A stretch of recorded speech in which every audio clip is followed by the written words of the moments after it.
our Teaching Staff Development Center here in Linköping. And his current interests include, for example, digital tools for teaching and learning and organizational development in the digital era. So Peter, the floor is yours. Thank you so much. I hope you can see my presentation. It's great to be a part of this very well organized teaching and learning forum. And I'm going to share with you some thoughts on the community of inquiry framework. We won't have time to go into all the details, but hopefully you can find something useful to apply to your teaching. And this presentation is actually an introduction to the online PRINTeL course that we gave earlier this spring called Designing Meaningful Online Learning. And I'm happy to have some of the course team here with me today, Gunvor Larssons Torstensdotter, Linnea Björk-Tim, and Per Sandén, who actually recorded several videos on community of inquiry, especially for that course. And I have to acknowledge that his work has inspired parts of this presentation. And we also had the opportunity to listen to Dr. Marty Cleveland-Innes last week. She's one of the leading figures in research connected to the community of inquiry model. And some of what she said has probably found its way into these slides as well.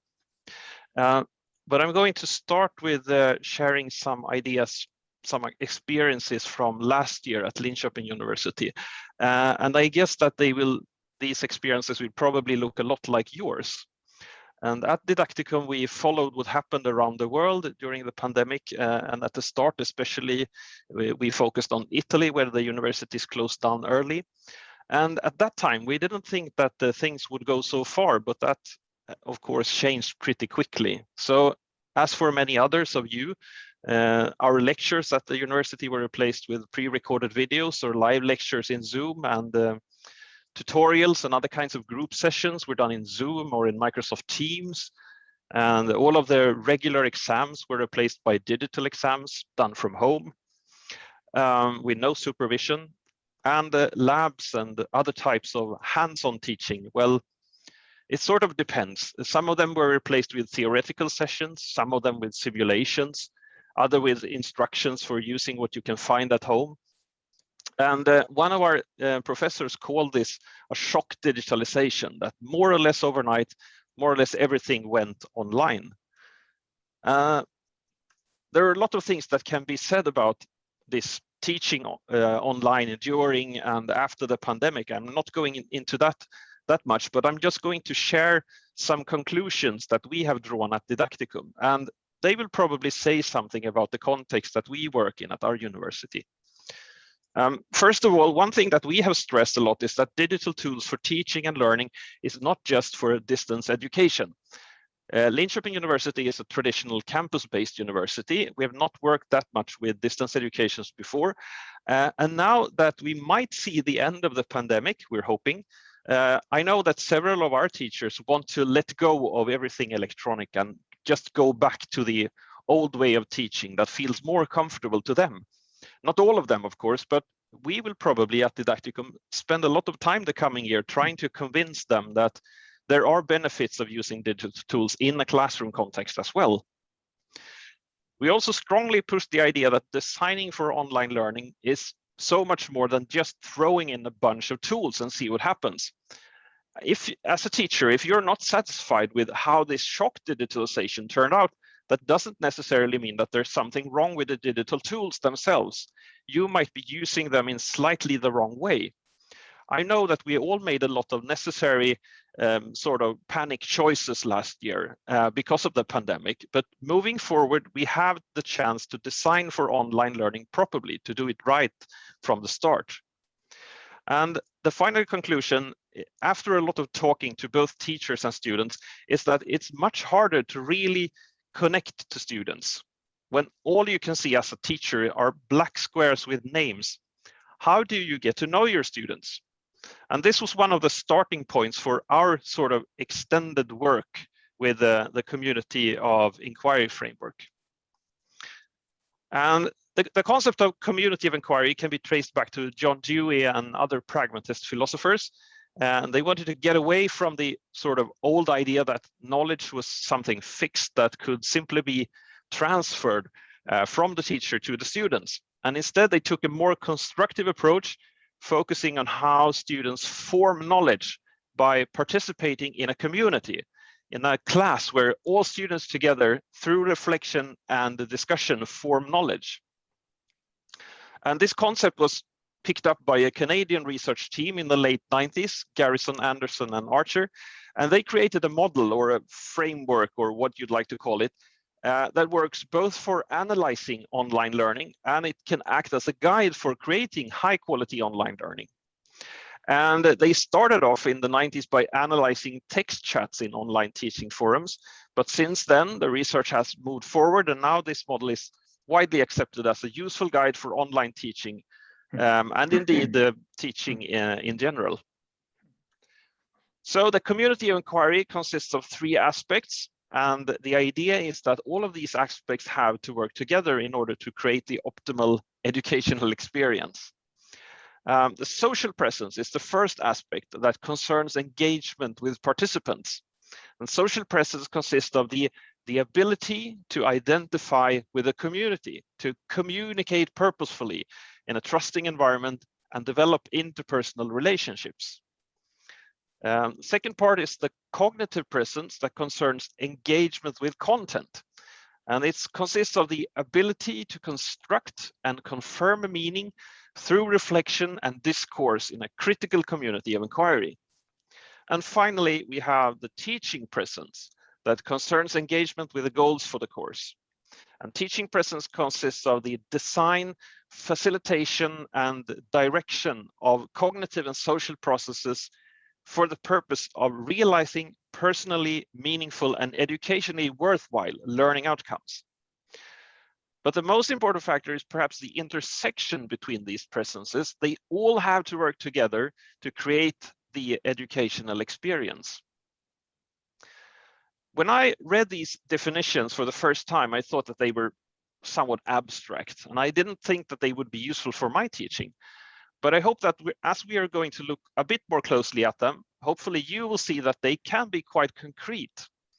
And indeed, I would say that one of the reactions that we got from participants in our PRINTeL course was that this model actually formulates and summarizes ideas on teaching that you might have worked with for a long time as teachers, but you probably never had the chance to sort of put into words. So let's start by zooming in on the social presence. The social presence is all about the community. As teachers, we need to create opportunities for students' interpersonal expression. Students need to feel a sense of belonging. They need to be able to say, this course is for me. I'm not just a guest here. I'm 100% participating in this course, and I belong here. This is my chair. And we also need to create opportunities for students to get to know each other. On campus, this is easier because there's so much happening more or less automatically in the hallways outside the classroom. But when we go online, we need to explicitly provide these social sort of in-between spaces where students can interact. We also need to have a climate of open communication. Students must feel that it's safe to participate and that it's safe to interact with other students. And finally, we have to work with group cohesion. We need to provide the students with tools and opportunities to come together as a group, to collaborate and to acknowledge each other. We have to foster a climate where students feel safe to disagree on the content. My own understanding of this is that we should never view students as sort of empty vessels, waiting passively to be filled with knowledge.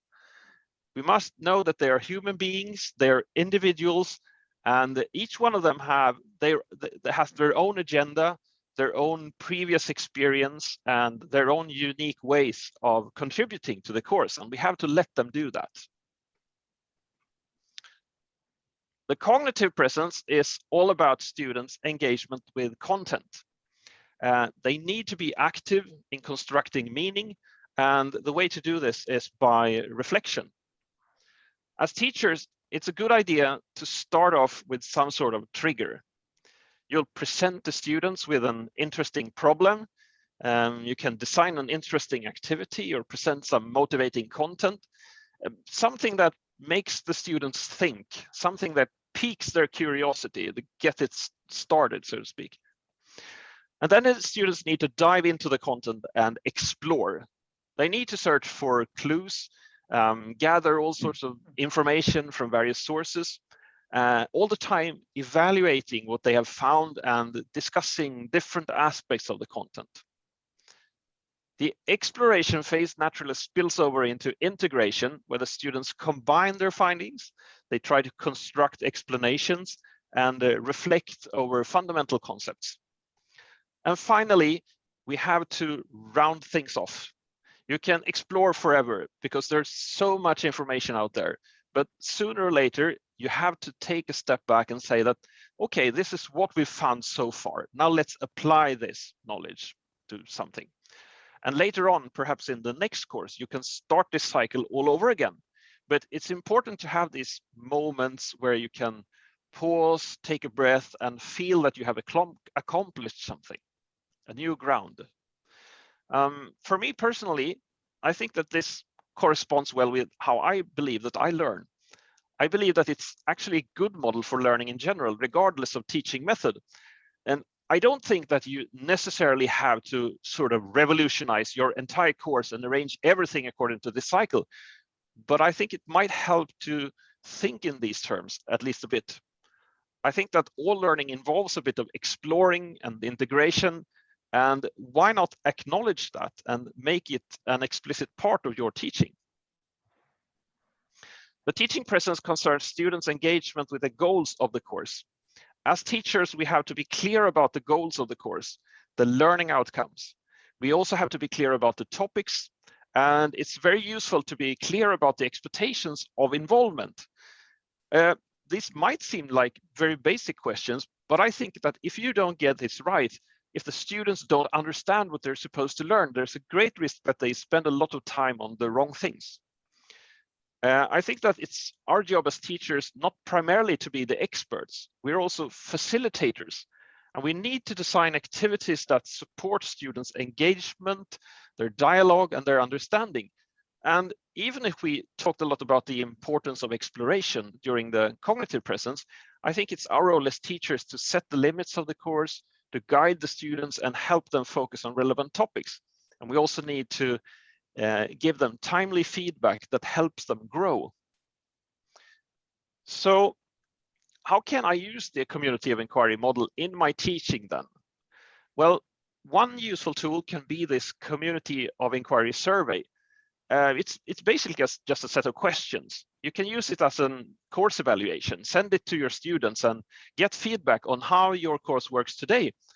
Or you can just ask yourself these questions. The first one, for example, you can think about, do I actually provide clear instructions on how to participate in the course learning activities? Another question, will this model work for any subject? Well, you might think that your subject is not suitable because there's not so much to discuss. There are some things that you just have to learn. But I would argue that the community inquiry model is particularly well suited for these subjects because I don't think that there is such a thing as just learn something. I don't think that you can transfer knowledge. It has to be constructed. And if the knowledge in your subject is somewhat more objective, I think it's even more important that you guide the students through this process so that they will construct this sort of correct knowledge. I hope that you have made I have made you at least a little bit interested in the community of inquiry framework. We won't be able to go into details. There are a lot of resources available out there. This book, for example, on teaching in blended learning environments can be freely downloaded. And there's a central hub on the web where the original researchers are still heavily involved, and they can be found at this address. I just want to say thank you so much for listening, and I look forward to your questions at the end of this session. Thank you. Thank you very much, Peter, for this inspiring presentation of your experiences. And especially, you gave us some kind of definition of what we all have inherent in our lives as teachers, namely educational experience. Very nice to have these definitions so clearly presented from your end. We will wait for the questions to come later, Peter, and we have to move on now to the next speaker, and that is Boris Gitolendia from Georgian Technical University. And Boris, he is Associate Professor at the Faculty of Transportation and Mechanical Engineering at the Technical University in Tbilisi. And he is also a project manager and works at the international office with big projects. He will give a presentation now with a very interesting question behind. What happened in the classroom? The COVID lessons at the Georgian Technical University when it took place. The floor is yours. Hello, dear colleagues. First of all, thank you for this opportunity, and it is a very big pleasure for me to be participant and also the presenter here. Let me introduce myself. My name is Boris Gitolendia. I am Associated Professor, and on behalf of GTU PRINTeL'S team, today I would like to do presentation, and the presentation name is What Happened in the Classroom. So it's quite general question, but also like what we gain for this experience. We call it COVID lessons. And I will focus almost GTU experience. Here is the content of my presentation. And the first part of my presentation, my presentation will be based on the experience which I gave personally. I gave with the training. It was held within the PRINTeL'S project and was organized by Levan. Lundquist University, sorry, and thank you, Peter, for this very good organization. And also the second part of my presentation, I will talk more about GTU experience. So the general question can be also what happened in the classroom.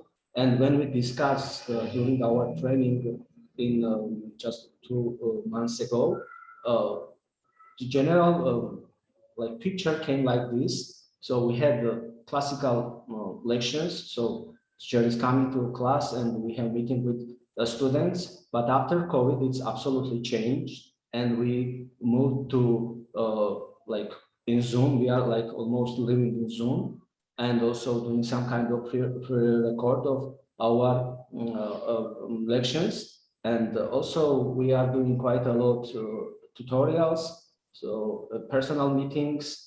But this is also done with the online platforms, especially in Zoom, but some university also can use different platforms such as Microsoft Team or Google Meet, and so it does not matter. But things goes a little bit difficult when we go to exams or midterm exams, because we should like convert these activities to online. And it requires more tools or more settings because it is more complicated.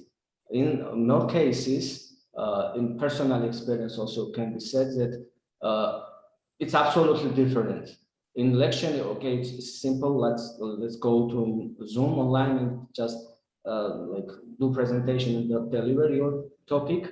But in exams, the minimum teacher must be confident when they are assessing students, and here we need additional helps. And things also goes more it's getting more difficult when we are talking about laboratory works or various approaches what we should done during the learning process or teaching process. In a very specific situation we have in GTU, because you know that GTU are like technical university. We are covering a lot of engineering study programs and even technical programs. We have a lot of laboratory works, practical works, and in more cases it is absolutely impossible to do it online, because minimum student have to has kind of access to special equipment or to be in specific places, I mean in laboratories. So it shows us that the situation here we have quite difficult, let's say, and complicated. So what happened when they start this COVID pandemic just 1 year ago? So we, university administration in GTU cases, they offered a lot of guidelines. That we had a lot of meetings with the administration staff or specific to people who are like dealing with these issues. We have a lot of questions, a Q&A sessions. Even we had like personal calls between our colleagues, and also team who should like build this infrastructure was available 24/7. They still are remain the same situation because unfortunately nothing changed. I mean, because of COVID pandemic. So what happened? Finally, we can say everyone directly went to online, and it was kind of shock. I agree with Peter, and a lot of before done in face to face moved to online, and I think it was not easy, let's say. And also we needed to redesign our lectures. We did a lot of new presentations, or even changed syllabuses, did a lot of pre-recording videos, and like we did quite a lot of work because of this issue. And the general question what still exists is how can we connect with students? And I would like to share some experience regarding our university. So very quickly, as the pandemic period started, university created special learning infrastructure. Actually, we did not have this kind of infrastructure before the pandemic period. Was created so-called like a learning platform, a learning GTUG, and the students and teacher has equal access on this platform. A teacher can share their materials, videos, or be in online or like answer questions. It is quite flexible platform, and during this pandemic period, it was quite developed also itself. University administration created a lot of instructions for students. It is in Georgian, but you can see some of them here. It is about everything about the online studying process. How we're using online platform, how will be organized exams, midterm exams.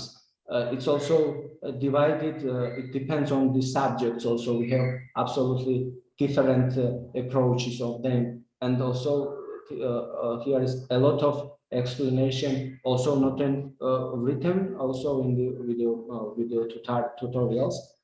Zoom platform was incorporated also. GTU use Zoom cooperative platform. Now we are delivering. We have like studying process in using by Zoom. Yes, and all students can have like access on it. And like before I finish my presentation, also I would like to share some like lessons, let's say, what we learned from this. This is our point of view. What agility really means. Here, I mean, so we really better understand how can we be flexible, how to move from one situation to another, and do not use, let's say, why not quality also, just keep it. And how important is to be comfortable with these changes. At the beginning, was kind of problems because not all teachers or not all individual has like they are not advanced in using the techniques, but after they learn it, they are feeling more comfortable. It's really good result.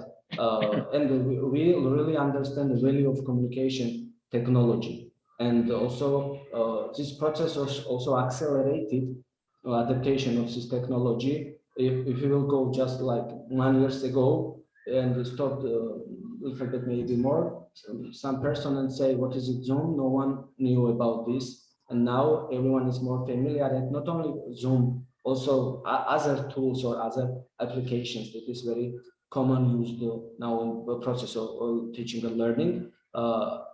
We also see what is productivity actually is, because we really see difference between what we can approach or what we not. But here also we have problems that we really feel lonely, and also I have to agree also with Peter about socialization. This is really a problem when we are in online, even during holidays. I think in most cases we are like looking to a black desktop, and we really don't see our students in more cases. And it is, and not only this, also we have less communication to our colleagues, and it's I think it's a problem. Also, we really realize what's the essential of social interaction, and of course, it is health is very important, and to be healthy, it's very important. But also, working life balance is not about less work. This experience show us that we did quite a lot of. So we are sitting almost cases at home and doing our job from home. Does not mean that we are not working. Okay, there we can spend less time for logistic or transportation or some other stuff, but we have more workload, and we really like doing as much as we can.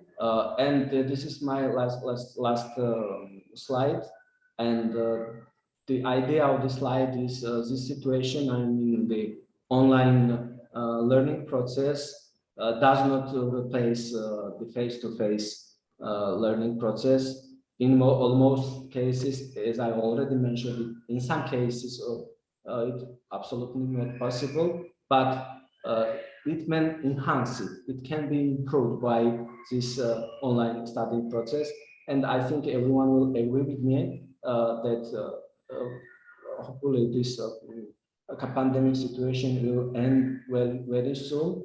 But universities and organizations will stay in the pose of using both situation. I mean, use learn online tools and online working process, and also face-to-face. I think it is really what will be predicted for the future. So it is my presentation. I hope time was enough for me. And of course, if you have any question, please feel free. Thank you for your attention.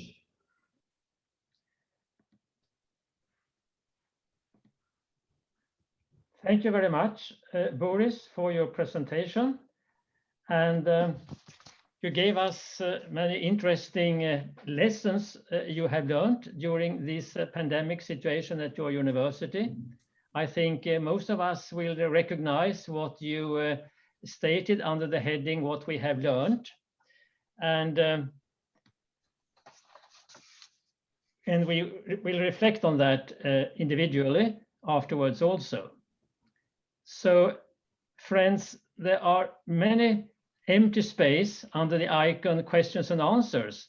I hope you can fill some of that space now with your questions or comments. It doesn't need to be a question. It can be a comment also from what you have heard from the speakers. We continue now with the third presentation. It is from my colleague in the European Partners group of the PRINTeL project. It is my colleague Joan-Tomàs Pujolà from University of Barcelona. Sorry for the name missing, perhaps, yeah. And you are associate professor there at the Department of Language. And you are also a very well-known person when it comes to develop different topics related to technology-enhanced language learning. And perhaps you will touch that a little also in your presentation. The title of your presentation is Interactive Teaching in an Online Environment. So, Joan-Tomàs, the floor is yours. Thank you. I'm going to share my presentation. I hope you hear me and you see the presentation now. Yes. Right. So in these 15 minutes, I'll try to focus on the part of interactive, that concept of interactive teaching, and talking about different tools that we can use and help us enhance that interactivity or interaction, as you will see. We've encountered, probably most of you, this situation in the picture. And of course, we should try to avoid this situation in an online environment where you cannot see or you cannot have contact with your students because you don't have that visual part of our communication. And I think one of the most important things is to try to find what I call, or to develop what I call, the digital propinquity. And digital propinquity, that concept is also referred as electronic propinquity or virtual propinquity with different authors. And what it means is that sense of proximity, nearness and presence over any digital communication. And this is what we have to achieve to avoid what we saw in the previous picture. And of course, this is related with what Peter already introduced of the community of inquiry model, and is more related to that social presence, how we are going to engage our participants, our students in the online environment, how we are going to encourage that collaboration when we are not face-to-face. And that's basically the important part that we have to achieve. And we are going to achieve that engagement with two main concepts that I want to introduce: the concept of interaction and interactivity. I refer to interaction as the relationship between the teacher and the student, and as well the students. We have to develop that interaction in the online environment. How to do it, we'll see it later. And I distinguish interaction with interactivity, which is the relation between the student and the digital material. And this is as well a part that we have to enhance, promote in our using the material, not being a flat material, a flat PDF, and more without any relationship with the material and the student. So both concepts should be promoted or achieved through technology. And this is the only thing that we can do to use that. So what I'm going to try to present briefly, because we don't have much time, is a lot of technologies to develop these interaction and this interactivity. There are many digital tools to manage this online teaching, but I've selected some to enhance those ideas of interaction and interactivity. And I've divided three technologies for interaction and three for interactivity. The ones for interactions are apps to interact in class, spaces for oral interaction, and collaborative boards that we can have in order to face or enhance that interaction. And on the other hand, we have as well how to use different tools to do or enhance that interactivity. And these are divided in interactive presentations, presentations with interactive activities, and interactive videos. So if we go to the first one, we can see that there are lots of apps that we can use to interact in class.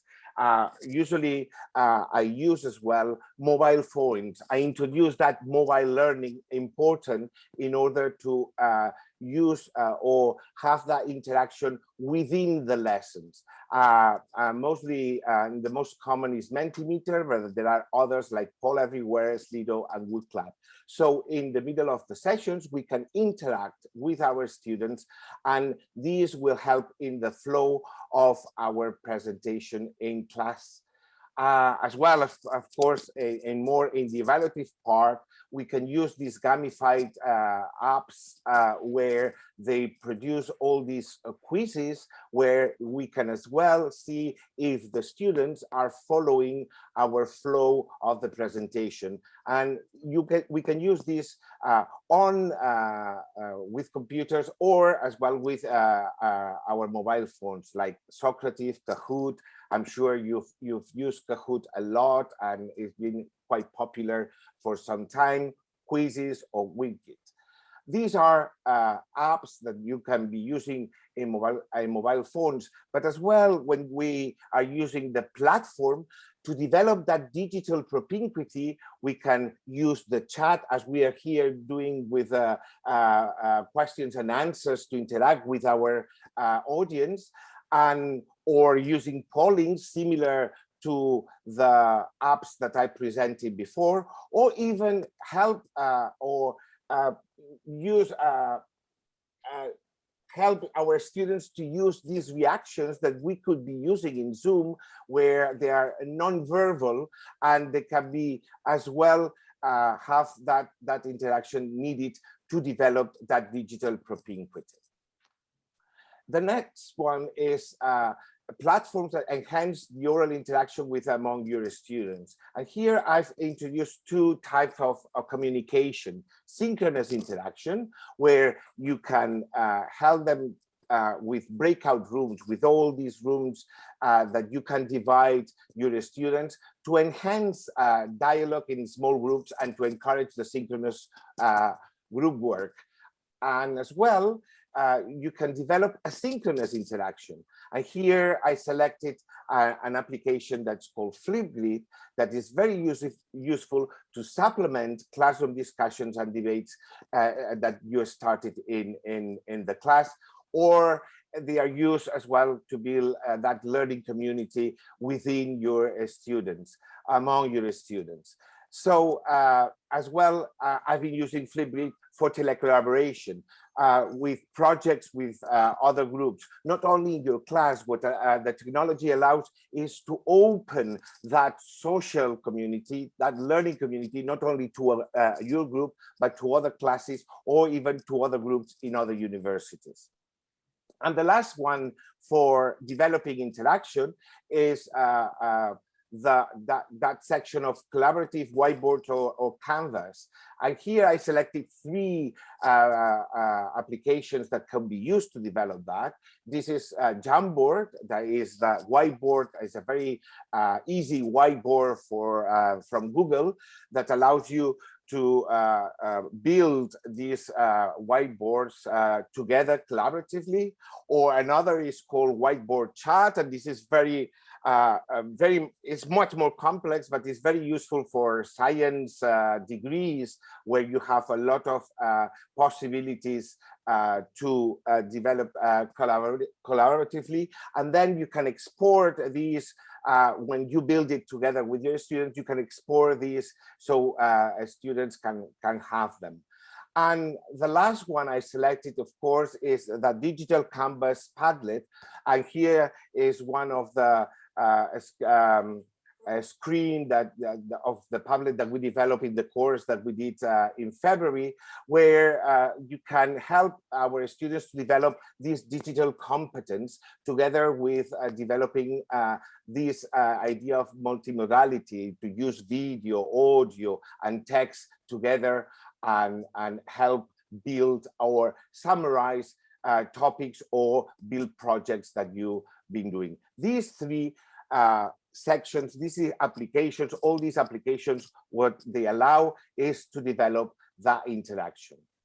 The last three is to do with interactivity, that relationship with the material. And here we have the typical presentations, and probably the one that I've selected is more generally, where you can have presentations, infographics, and interactive images, where you can have hotspots with extra information that allows the student to interact in a more rich way with the material, and to add videos, audios, and extra text or external information. So you have not a flat presentation, but a more interactive one.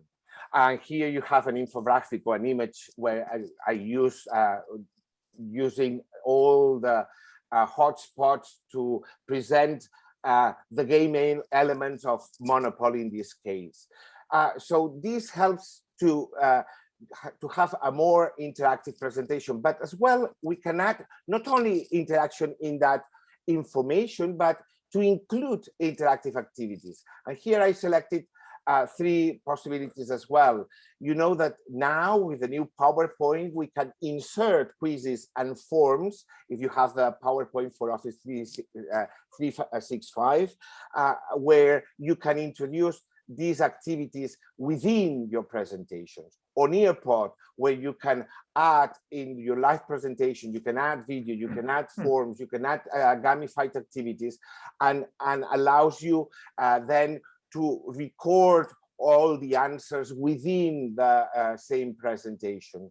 Or the last one that you can be using as well in Moodle is all these H5P plugins that as well help you to do that interaction, as well as, for example, interactive video. That would be probably the last one. And the last one, as I said, is an interesting, there are different interesting tools. I selected only one in this case, and this is to introduce interactivity, sorry, in within the videos. So we can have a video from YouTube, download it, and then introduce different interactive points with questions, with notes, that the student would focus on the video that you have presented. Here you have an example of an open question. So all these tools, what they do, what they help us is to try to facilitate that engagement through interaction, participation, and collaboration. And of course, with this, we'll achieve the necessary digital propinquity, that concept that is started the presentation, the necessary digital propinquity among teachers and students that enables the continuous flow of teaching and learning processes for deep learning to occur in an online environment. Thank you very much, and I'm looking forward to your questions at the end. Thank you very much for this presentation, Joan-Tomàs. And I tried to start my video, but it will not do. I can't do it. It doesn't matter, perhaps. So thank you very much for your presentation. Very interesting to hear what you said about these very excellent facilities, digital facilities available on the market, more or less, for the reason to bridge the gap between the teacher and the learner, to create more interaction and interactivity. And it's very interesting to listen to your very rich experience in this field, I must say. So thank you once again, Joan-Tomàs, for this. And we look forward to the questions to come to you that we will answer at the end of the next presentation.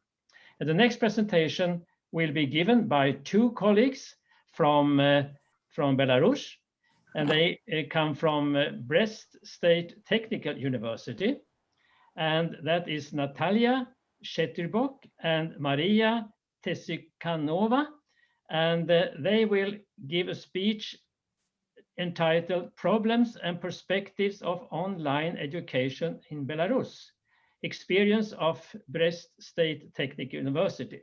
Before they start, I will say that Natallia is Associate Professor and Head of Management, Economics and Finance Department at Brest State Technical University. And her colleague Maryia She is very interested in methods of distance education in the field of higher education, innovative activities in the field of education, etc. So, friends, the floor is yours. We are waiting for your presentation. Hello, everybody. My colleague Maryia will start. Do you see my screen?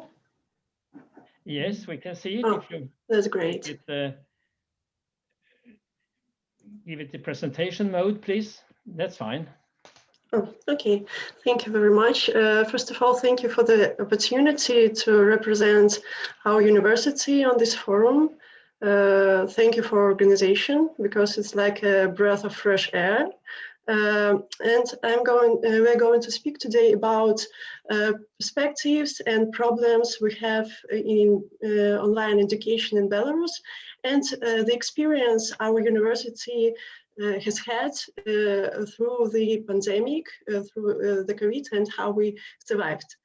To start, I should admit that 21st century has become a new era in the development of the society, the era of information society, of knowledge-based society.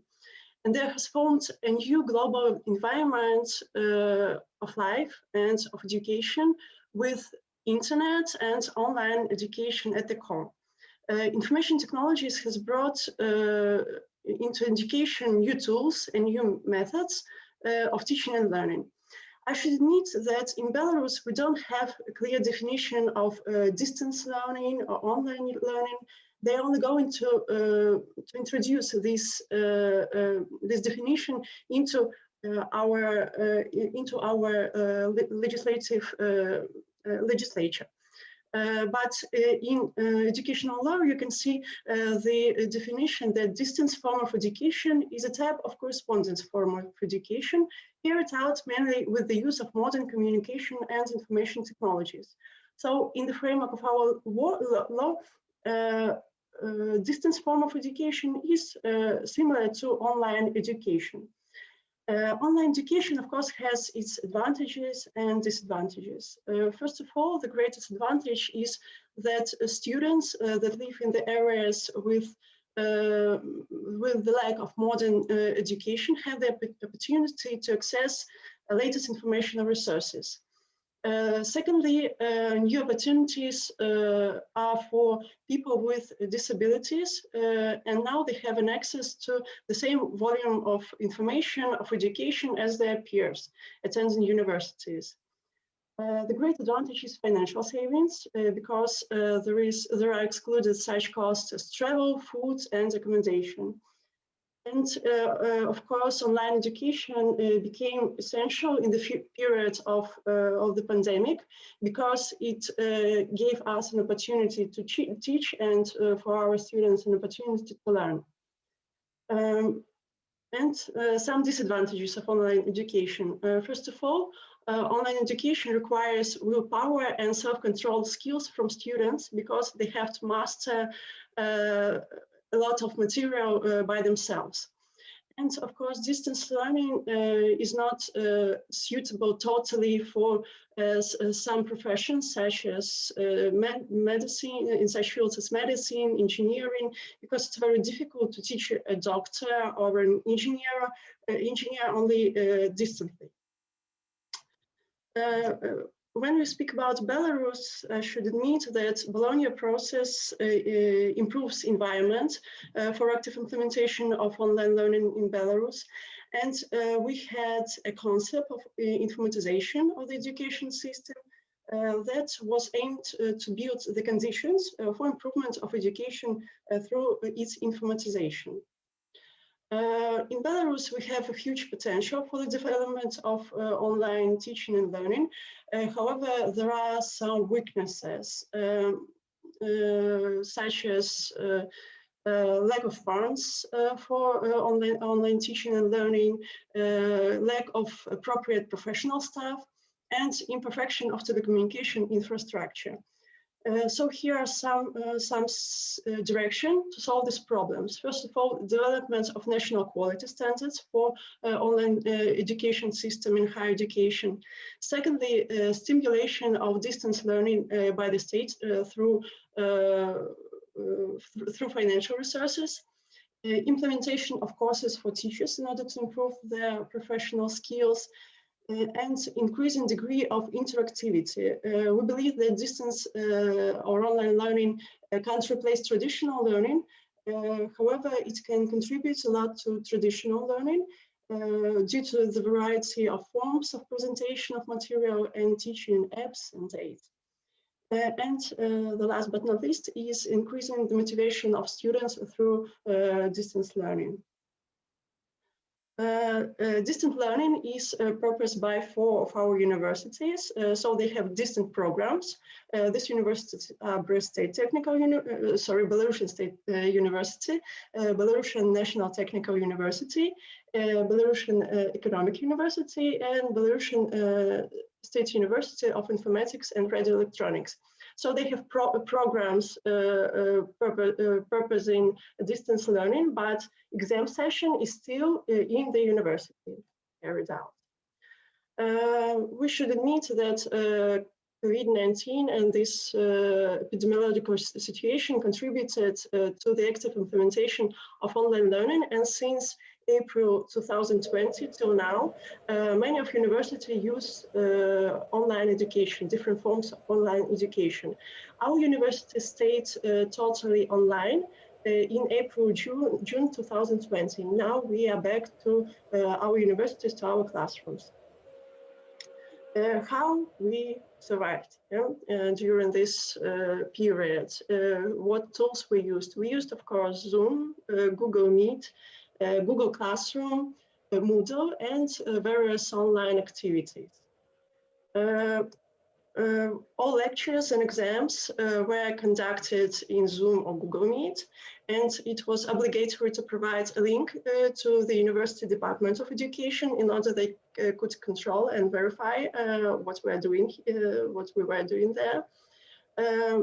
The weakness here is that the preparation of videos and lectures, it was not paid separately, though it took extra time and extra efforts from teachers, but there was no, it was not paid and it was not supported.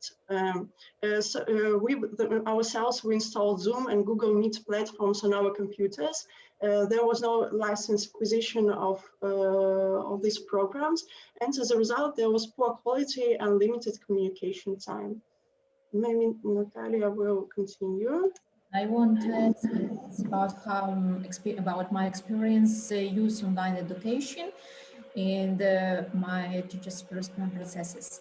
The online system or distance system at the Brest State Technical University based on Google Classroom, like said Maryia, and Moodle technologies. But I want to say that Google Classroom was best of all system for our teachers, for everybody, for students, because maybe it was systems organized and was some peasant who corresponds these processes by the technical staff.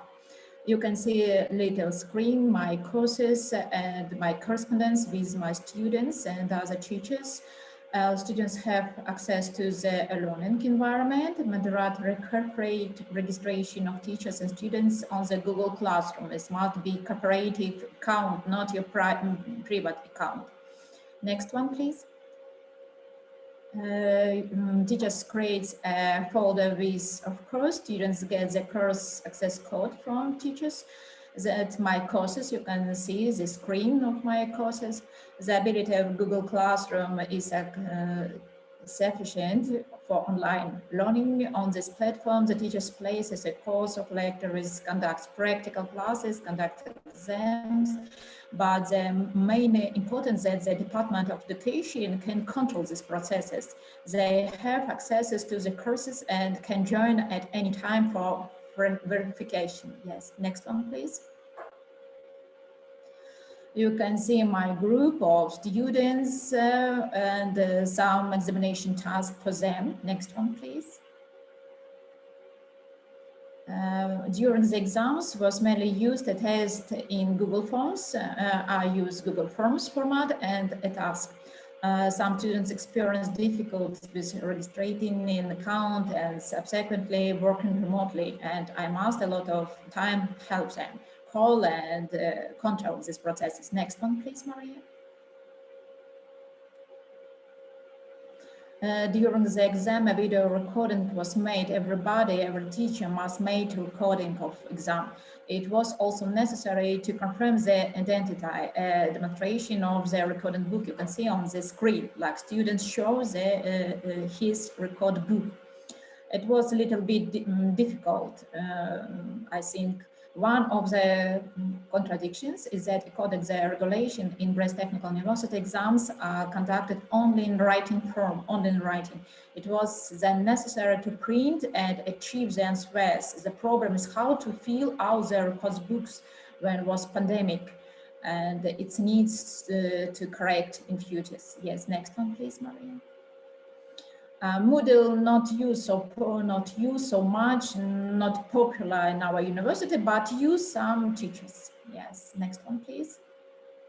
And I want to add that students and teachers take a very big helpful by PRINTeL'S product, by knowledge and equipment. You can see on the one for the students answer the test using the survey systems tool.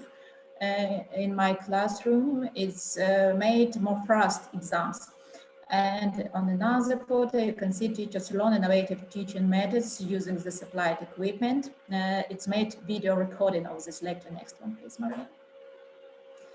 And the knowledge and equipment obtained from the PRINTeL'S product helped our university overcome the technical difficulties of distance learning during the pandemic, and more than 100 teachers have been trained in the framework of the product.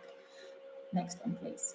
And now I give speech to Maryia because Teacher Staff Development Center made little bit survey teachers and students about online education, about this experience. Please, Maryia. Made the survey in order to find out how do students and teachers reacted on the challenges of pandemic and their attitude to online teaching and learning process. First of all,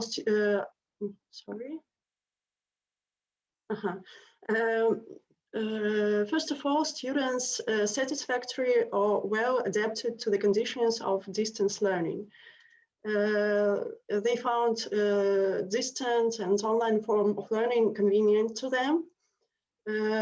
However, the level of motivation for students either decreased or didn't change for them during the distance form of learning. Almost all students were satisfied with distance learning process. What tools were used? It was Zoom sessions and Google Class, and some of teachers used Moodle.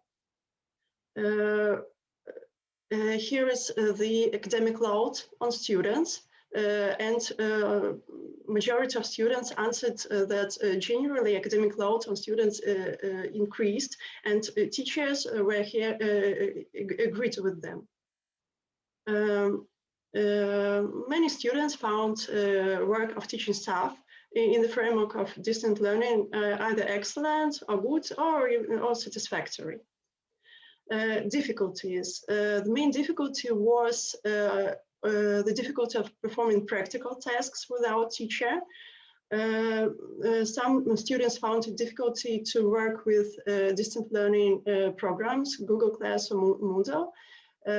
Sometimes it was a large amount of information and lack of computer technology skills. And technical problems, poor internet speed and bad feedback. That is, for me, is the greatest problem here. However, students were satisfied with distance learning process. When we speak about I'll miss some slides. When we speak about teachers, I should say that the academic load on students, they agreed that academic load generally increased. And the load on teachers during the current period increased as well. To conclude this, here are a lot of slides, I should say that today we are back in our classrooms, we're back in our university. However, we use methods and we use tools of online teaching because during the pandemic, we had the transformation of our courses, we had the transformation of ourselves as teachers, as lecturers, and all those skills that we acquired during this 1.5 years.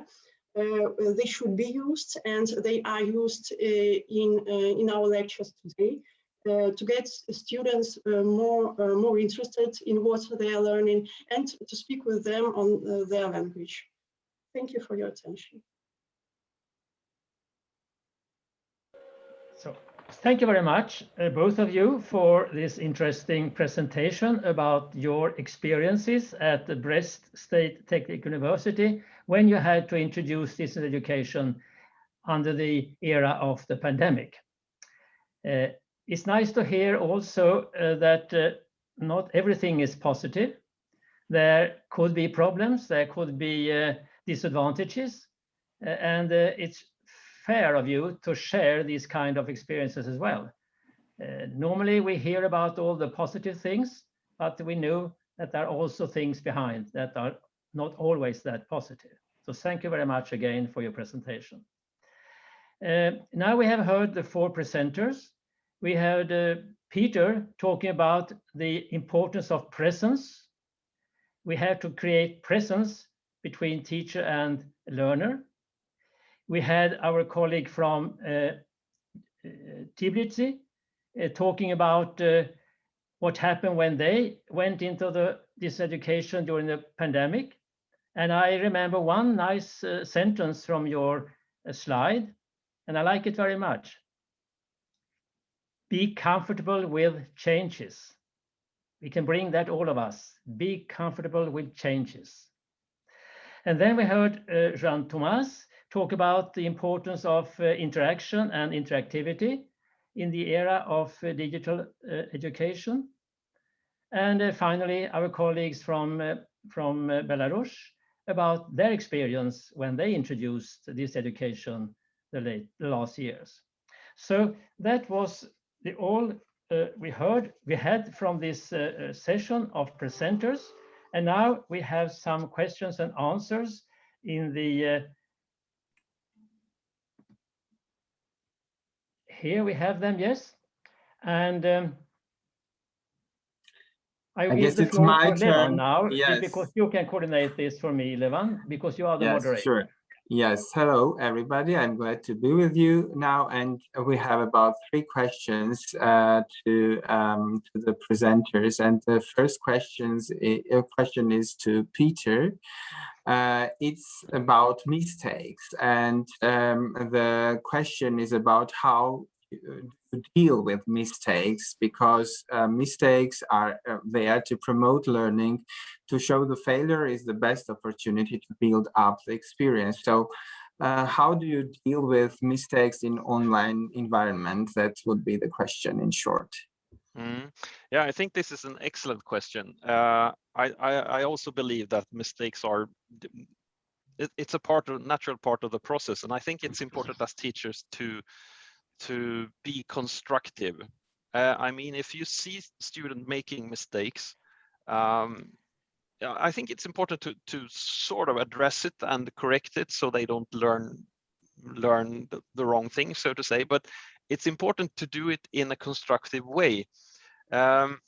We have worked together with a Swedish psychiatrist and a professor of medical psychology, Åsa Nilsson, and she has taught us that modern neuroscience says that there are different kinds of feeling systems for feelings in the brain, and everything we do as teachers contributes to activating different parts of these systems. And it's important as teachers that we do not activate the sort of fight or flight response, making students, because then you sort of there will be no opportunity for learning. You have to empower them, activate the systems for curiosity. So, for example, if I pose a question in a lecture, online or face-to-face, and a student answers something that's completely wrong, how do I address that? I mean, I try to address that in a way that it doesn't matter what the students say. I would say, excellent comment, or something like that, meaning that it's so positive that you answered this question. I know that it's completely wrong, but then I'd start addressing that, and I might ask a question, why do you think that is? And try to make it so that this student is not sort of pushed down, but I acknowledge that this might be a general misconception that, oh, everyone might think this, so that the students leave the room feeling empowered, not sort of pushed down. I think that's the really, really important aspect of dealing with mistakes. Thank you, Peter. There is another question for you, actually. So it goes as follows. What type of training should we receive to become critical community inquiry teachers? Is there a golden formula? Golden formula, I wish. I don't really think that there is. I think it's all about creating this climate, this sort of community of inquiry, inspiring students to be active. I don't think that there is a golden formula. I wish that there were, but I think it's a lot of hard work and just trying to be a good role model. Mm-hmm.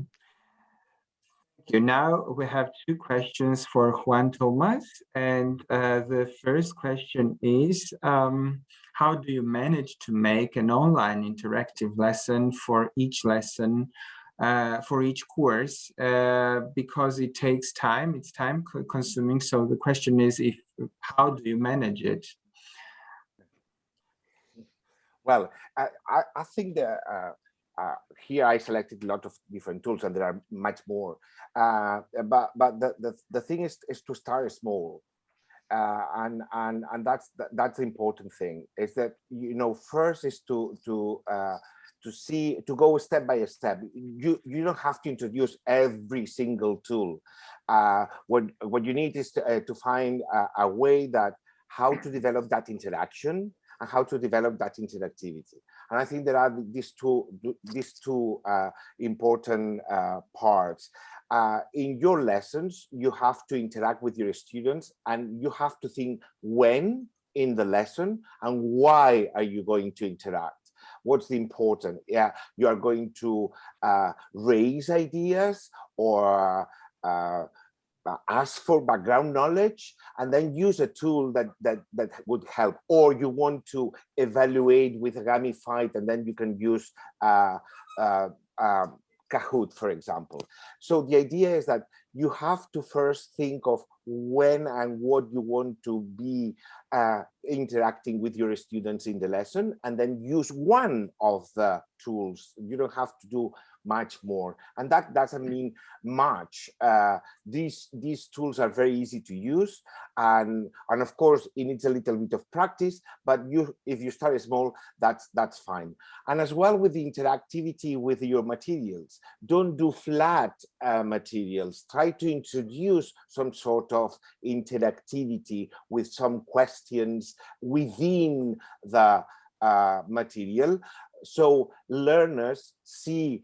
If they use it as a flipped classroom, for example, before, they can interact with the material and then solve the problems or the things that you wanted to focus in class after that. So you can start really small and do it step by step. Don't try to do everything and use everything because we have to do it and it's technically possible. I don't know if I answered the question, but that was my advice.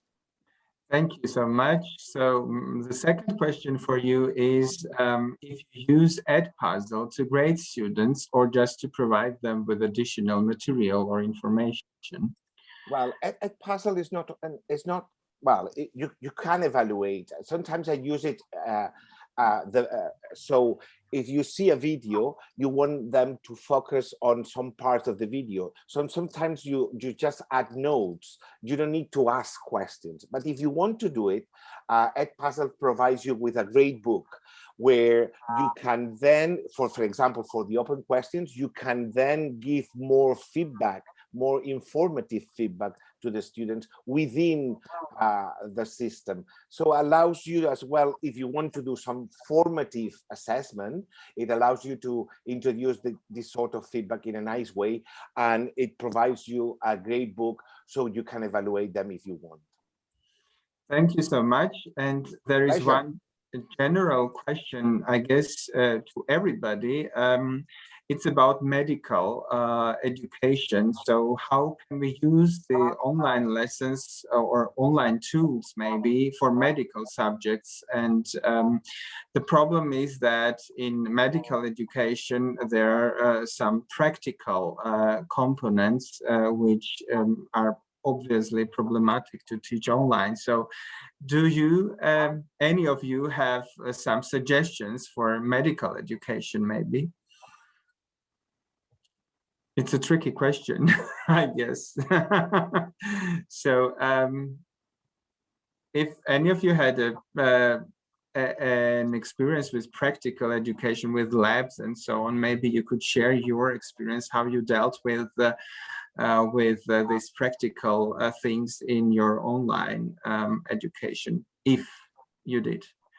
Peter, you want to say something? I know this is a really difficult question, and the medical subject is far from me. But I know that one thing is, I think that you should, even if for these practical things, you should view learning as a process, and the whole of that process does not have to be face-to-face or actually working with these tools or whatever it might be.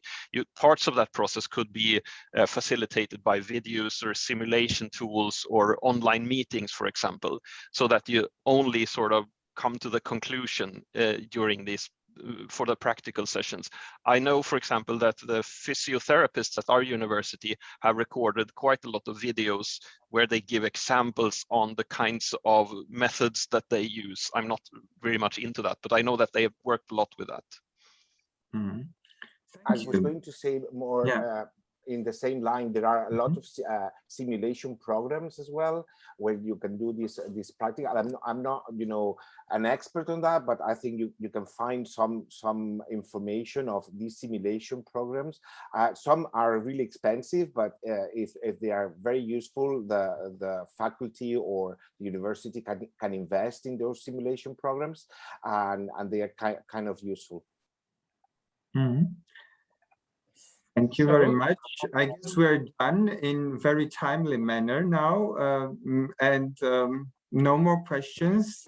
Thank you so much for questions and answers, and I guess we can move to the break and continue later. Do that, Levan. I would like to thank my presenters first for their excellent contribution to this forum. I will thank you also, Levan, for organizing the questions and answers, and for you out there who have participated in this session. I will just send with you one little sentence that you can bring to your heart when you work now on your designing of teaching and learning online. And that is, technology is the answer, but what is the question? Thank you very much, and we'll see you soon again after the break.